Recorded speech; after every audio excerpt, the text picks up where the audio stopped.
Hi, my name is Steve Ann Smith, and I am your host for My Little Podcast. My Little Podcast is an interview-based podcast that explores the world of creatives through intimate and thoughtful conversations that seek to inspire and spark discovery through artistic curiosity. This show is for the community of artists, musicians, podcasters, journalists, authors, and content creators that find their purpose through art. We are all interconnected by our love for things we see beyond ourselves. This is my way of sharing our gifts with a larger audience in hopes of contributing to a future that sees life through joy, celebration, and prosperity. Allow us to share your story. Subscribe to My Little Podcast wherever you enjoy podcast listening.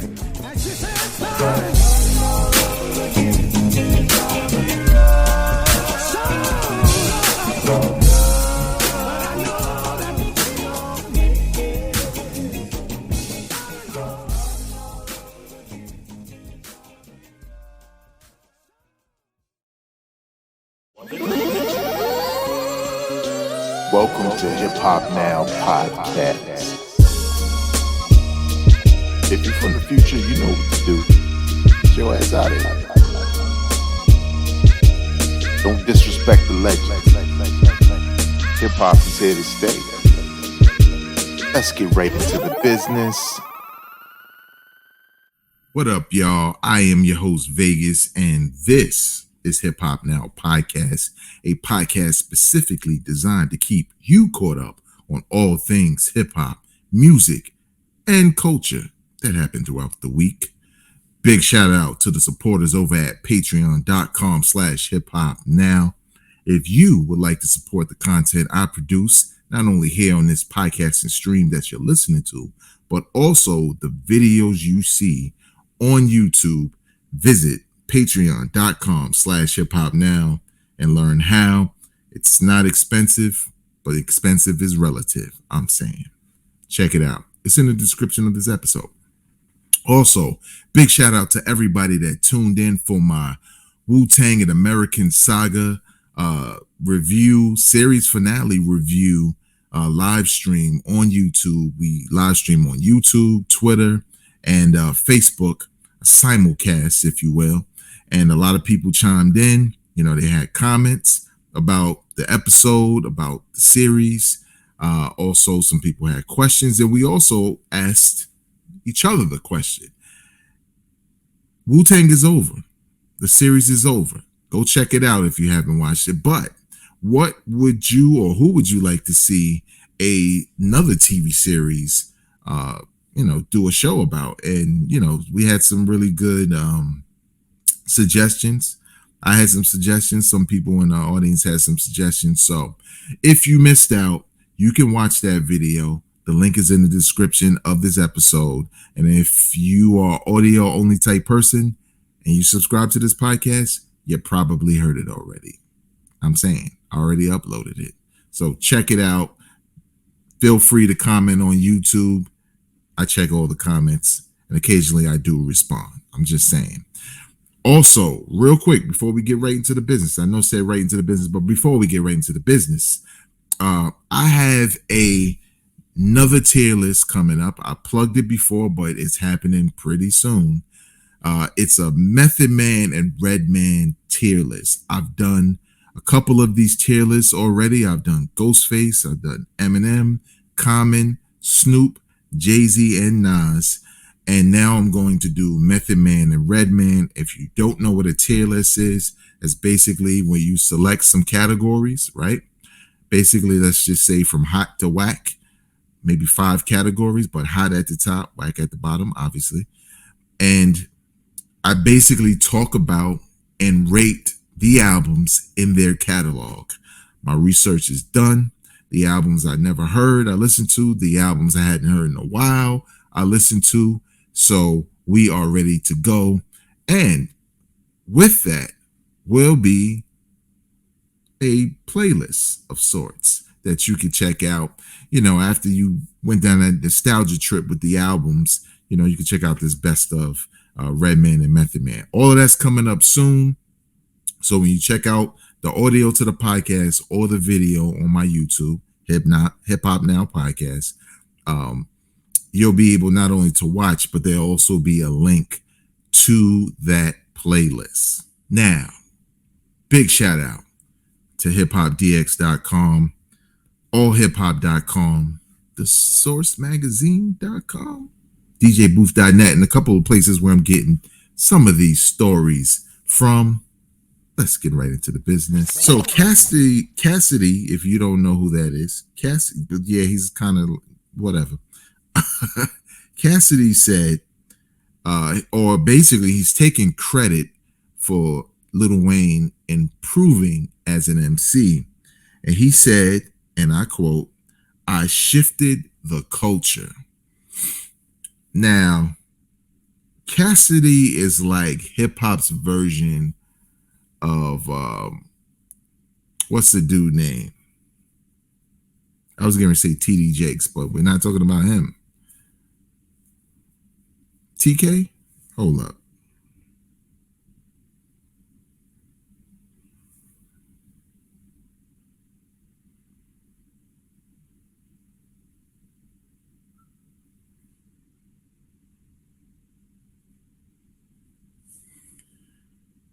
Hip hop's version of TK Kirkland. You don't know whether that's not Frank Kirkland's family, but I don't know. He might say it is. But maybe you've never heard of him. He's a comedian, and famously, in recent years, he's placed himself at pivotal moments in hip hop. If you're talking about when Biggie got shot, he was in the party. If you're talking about when Tupac got shot, he was right behind him in the car. If you're talking about when Dre recorded The Chronic or the 1995 Source Awards, not saying that any of this isn't true. Will Smith slapped Chris Rock. I was working behind the scenes. He's everywhere. Cassidy tends to give himself a lot of credit for things that most people don't give him credit for. So for him to say he shifted the culture and caused Lil Wayne to get better, we gotta do some research. Now, for those who don't know the history, there is the Bling Bling Hot Boys Lil Wayne, and there's the Carter and Forward Lil Wayne. Well, what's the difference? Well, the Bling Bling Cash Money Records era, Lil Wayne was more like Missy, and that's not a slight because he said it in the past and he said it now, that Missy was a true inspiration for how he did what he did. So previously when he was with Cash Money, I was going to say Cash Money Ghetto Boys. Man, I'm slipping today. With Cash Money Records, he's still with him. But originally when he was with the Hot Boys, right? And he was the block is hot, the block is, he was that dude. Bling Bling. His rhyming style was really different. It wasn't really about having no ridiculous bars. It was more flow based, and the words just rhymed because he's rapping, right? And it was good. But when he dropped the first Carter 1, there was a significant change, or you could see a blend of the two. There was still the Hot Boys Lil Wayne, but then there was this more lyrical version that was starting to peak out. And it wasn't until the Carter 2 where it really came into form, especially with the mixtapes, and then eventually Carter 3 and so on and so forth. Now, what we had known at that time was Gilly the Kid, yes, from that podcast, was ghostwriting for him on the Carter 1, I believe. Carter 1 and 2, I think. And that was what we most of us thought, like, oh, well, Gilly kind of gave him the blueprint and the inspiration to be a little bit more lyrical. So, of course, he was able to take it and move forward in a different way, a different style. Don't get it twisted. Lil Wayne is a hip hop head. So that's not necessarily a slight towards him if he needed a little help originally. But I never heard anybody say Cassidy made it so Lil Wayne would want to rhyme. Let's just go to the tape. So big shout out to Hip Hop DX. That's where I'm kind of getting this story from. Let's see, and I quote from Cassidy: "I think I inspired Lil Wayne." Well, at least he said he think to get the type of Wayne we got now.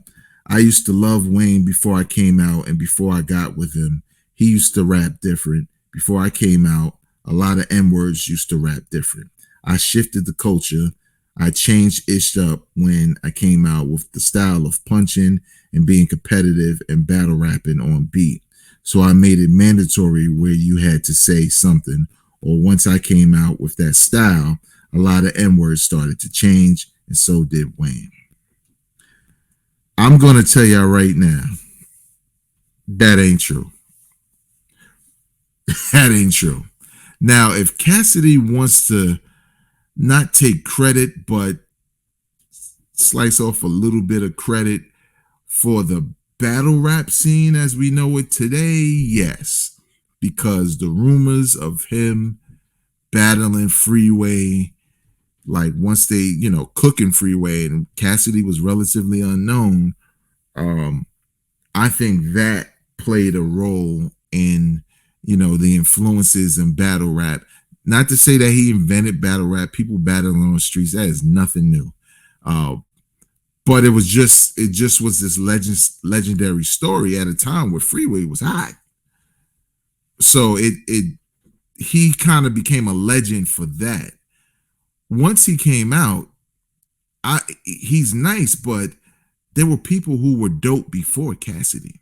There were people who had bars in their records before Cassidy. There were people who had battle type rhymes in their rhymes before Cassidy. Now, he would say, well, of course. And I think what he's trying to say here is, but that kind of went away a little bit at one point until I came back as a new guy, focused on that, and that made other guys focus. I still don't believe that.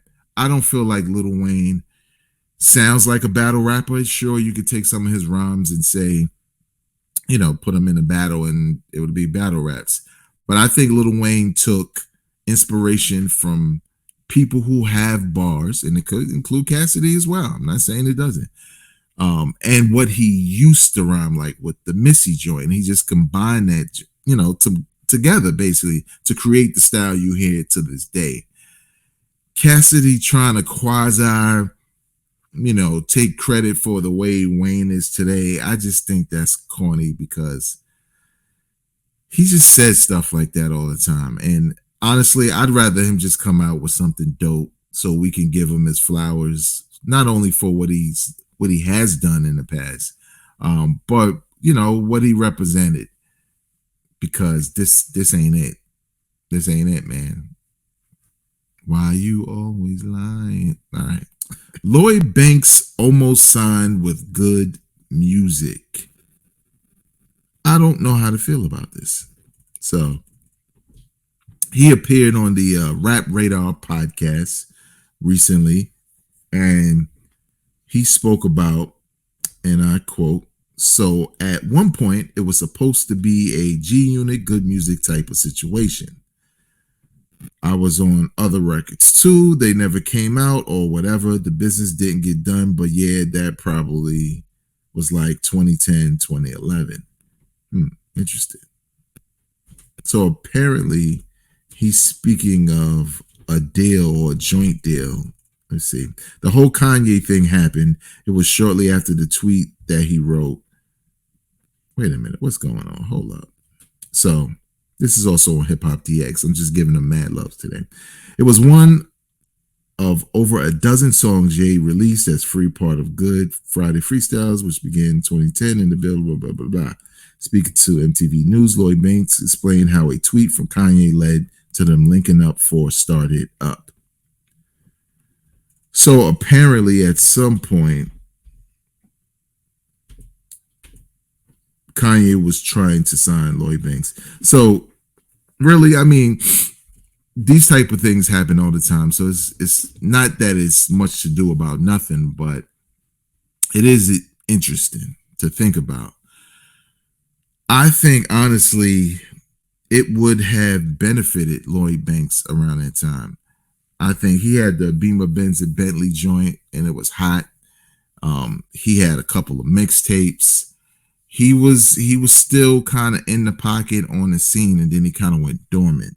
Now, the only reason why I say I think it would work is because when you think about um, the artists that Kanye West had on Good Music, sure, it's easy to look at it now and say, well, I wouldn't have signed. But back then, around that time, with My Beautiful Dark Twisted Fantasy and Good Music and all that, Cruel Summer and all that, everybody associated with it was hot. And everybody associated with Kanye and Good Music at that time and a little bit forward, um, they aren't nobodies, right? We talking about Pusha Key. Pusha Key. Who's that? That's DJ Khaled's version. Pusha T. We're talking about Kid Cudi. We're talking about maybe loosely Chance the Rapper, Big Sean, right? It worked out for these cats, right? We ain't talking about people who are nobodies. So you add Lloyd Banks to that, and Pusha T is kind of the blueprint for Lloyd Banks being with the type of rap he does, being successful, with the type of tracks that we've seen Pusha T do, whether it's features or his own stuff. It would have been very beneficial for Lloyd Banks if it could have happened, to me, because he wouldn't have lost any integrity as an MC, and he would have been on a higher pedestal than what transpired, right? What transpired was he came out, he had a hit, he came out with a couple of joints, maybe didn't do that well, and then he kind of went dormant for a really long time. And then he was releasing mixtapes occasionally that most people did not know. Like for myself, I had to find them on Dat Piff, and I'm like, Halloween Havoc, what's this? And it's crazy, but nobody knows. And then eventually, his affiliation with Griselda and all the underground cats, and him finally dropping a new album, has kind of put him back in the spotlight, right? Because people like, yo, Lloyd Banks he still could spit. The song's still crazy. Why'd he ever go away? But it might have been the business, to be honest.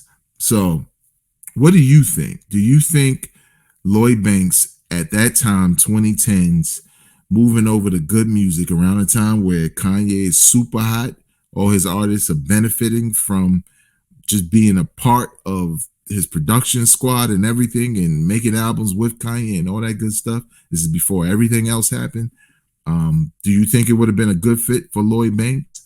I honestly do, because the G Unit fad or whatever, it was done, and 50 was the only one that really kept his presence without really releasing like huge hits. So there you have it. So Black Thought released a brand new album with I think this is L. Michaels' affair, called Glorious Game. It's about 31 minutes in length, on Big Crown Records. I don't know what label that is, but who cares?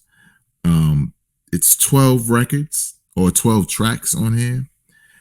And originally, I really liked the single that came out, and typically that's, for me, that's just a sample size. And once they start dropping other singles, I don't really check them out, because I'm waiting for the album. Well, the album is out, and my initial thoughts are, it's good. Is it top 5 of 2023 right now good? No. There are only 2 albums I feel would get that. Now, if I had to pick my top 5 today, it probably would make it. But I think by the end of the year, I don't think it will be in my top 5. Initially, it doesn't hit me that way. But what I will say is, if you like Black Thought and you have a certain expectation lyrically, it will be met. If you like the projects that he's released in recent years, solo projects, not the Roots, with various producers, I think you'll like this one too. So I guess you say, well, what's wrong? Well, what's wrong is I never thought I'd say this, but I think this album could use some features. I think Black Thought could be so rapid fire with the bars that it's only good but for so long, right? It doesn't mean it's bad. It's just for someone like myself, my attention span will stray, right?